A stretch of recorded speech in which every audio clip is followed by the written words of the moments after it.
Good morning दोस्तों। आज फिर नया क्वेश्चन, नया टॉपिक है और कंसेप्ट भी नया है। डिजिबिलिटी से रिलेटेड क्वेश्चन हम करा रहे हैं डेली। क्वेश्चन है, एक संख्या को 14 से भाग देने पर भागफल 8 प्राप्त होता है, लेकिन उसी संख्या को एक संख्या को 14 से भाग देने पर शेषफल 8 प्राप्त होता है, लेकिन उसी संख्या को 7 से भाग देने पर शेषफल क्या होगा। तो इस प्रकार के क्वेश्चन में हमें क्या देखना है कि शॉर्ट मेथड से लगाते हैं। इस प्रकार के क्वेश्चन कैसे लगाते हैं, पहले हम किसी भी संख्या को 14 से डिवाइड कर रहे हैं। कितने से? 14 से डिवाइड करने पर जो रिमाइंडर है, तो रिमाइंडर आपका कितना आ रहा? 8 आ रहा है। कितना आ रहा है? रिमाइंडर 8 आ रहा है। तो अब उसी संख्या को 7 से भाग देने पर रिमाइंडर क्या आएगा? शेषफल क्या आएगा। अब हम जिस दूसरी संख्या से हम भाग देंगे या डिवाइड करेंगे, वो संख्या जो पहली संख्या से हम भाग दे रहे थे, उसको वही डिवाइड करेगी। ये इस कंसेप्ट में होता है। क्या होता है? पहले हम जिस संख्या से भाग दे रहे थे किसी संख्या में, तो जिस संख्या से भाग दे रहे हैं और दूसरी बार जिस संख्या से हम भाग दे रहे हैं, तो वो पहली वाली संख्या को डिवाइड करेगी। क्लियर? देखो यहाँ पर अब हम भाग दे रहे हैं 7 से। 7 4 जा 7 2 जा 14 होता, कर रही है डिवाइड। अब तो रिमाइंडर क्या आएगा? ये 100% सत्य बात है कि ये डिवाइड करेगी किसको? पहली वाली संख्या को। अगर नहीं होता है तो वो क्वेश्चन हम आगे बताएंगे। अगर ये डिवाइड नहीं होता देन अब अगर ये डिवाइड होता तब हम इसका जो रिमाइंडर बच रहा है उस और जो दूसरी संख्या से जिससे हमें भाग देना, उसी से हम इसको में भाग कर देंगे। तो 7 से 8 में भाग करोगे तो हमारा क्या रिमाइंडर बच जाएगा? ये देखिए 7 से 8 में भाग करोगे, रिमाइंडर बच जाएगा 1। तो सी इज द करेक्ट आंसर हो जाएगा। आप लोगों को समझ में आया क्या बोला मैंने? तो मेरे चैनल को आप सब्सक्राइब कीजिए, शेयर कीजिए, नंबर ऑफ सब्सक्राइबर बढ़वाइए प्लीज। Thank you.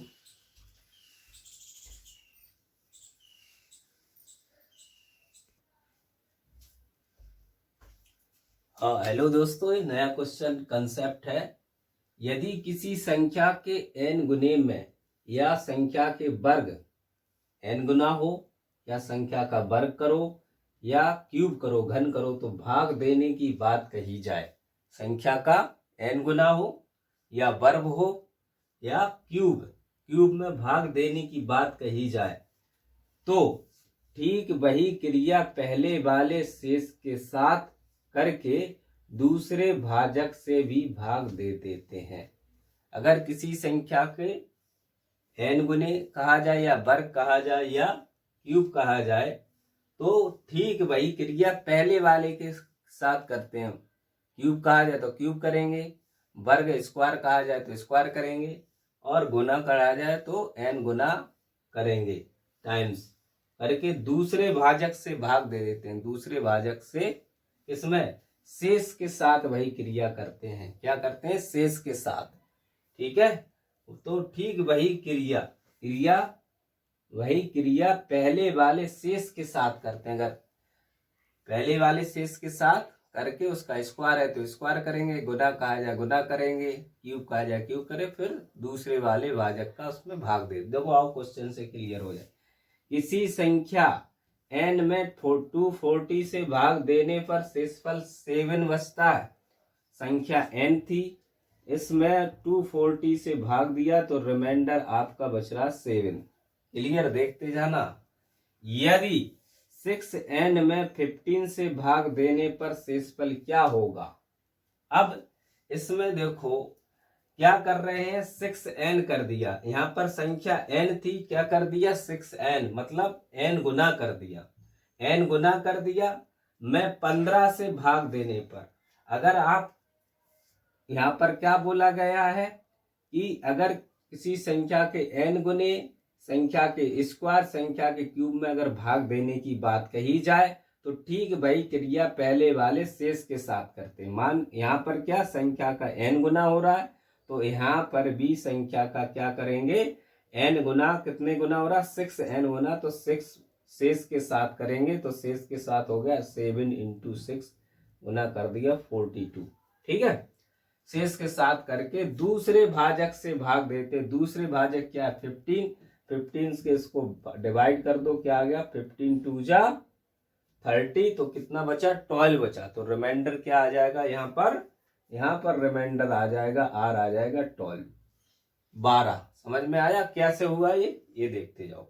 ये कैसे हुआ, कंसेप्ट कैसे बना, देखो पहले संख्या n थी, उसका 6n करोगे तो 6 का सभी में मल्टीप्लाई हो जाएगा। कुछ भी होगा उसका जो रिमाइंडर होगा उसमें भी मल्टीप्लाई होगा। जो सारी संख्या 6n से जो भी रिलेटेड होगी वो सब में मल्टीप्लाई, इसलिए यहाँ 6 से मल्टीप्लाई कह रहा है वो। अगर यहाँ स्क्वायर करोगे किसी संख्या का तो स्क्वायर भी इसका भी हो जाएगा। n से रिलेटेड जो भी चीज होती है उसका स्क्वायर हो जाएगा, क्यूब होगा तो क्यूब हो जाएगा। यहाँ पर क्या गुना हो रहा है, क्योंकि n से 6n हो रहा है तो गुना हो रहा है, 6n हो रहा है तो मल्टीप्लाई हो रहा है 6 का, तो 6 का मल्टीप्लाई कर दिया हमने काय में, रिमाइंडर में। संख्या में भी करोगे क्योंकि 6n लाना है, तो अगर हम 6n करेंगे तो 6n से जो भी रिलेटेड की वो होगी तो एक्टिविटी हो, तो संख्या में इसके रिमाइंडर में भी हमें 6 से मल्टीप्लाई करना पड़ेगा। अब जो दूसरे वाले भाजक से भाग दे रहे हैं फिर उससे भाग दे देंगे, जो रिमाइंडर बचेगा वही आंसर होगा। तो हमारा 12 इज द आंसर हो जाएगा। आपको कंसेप्ट समझ में आया होगा। अगर नहीं आया तो कृपया कमेंट्स करें, हमें जरूर बताएं। और आप लोगों से निवेदन है मेरा चैनल को आप सब्सक्राइब करें, number of subscriber. Thank you.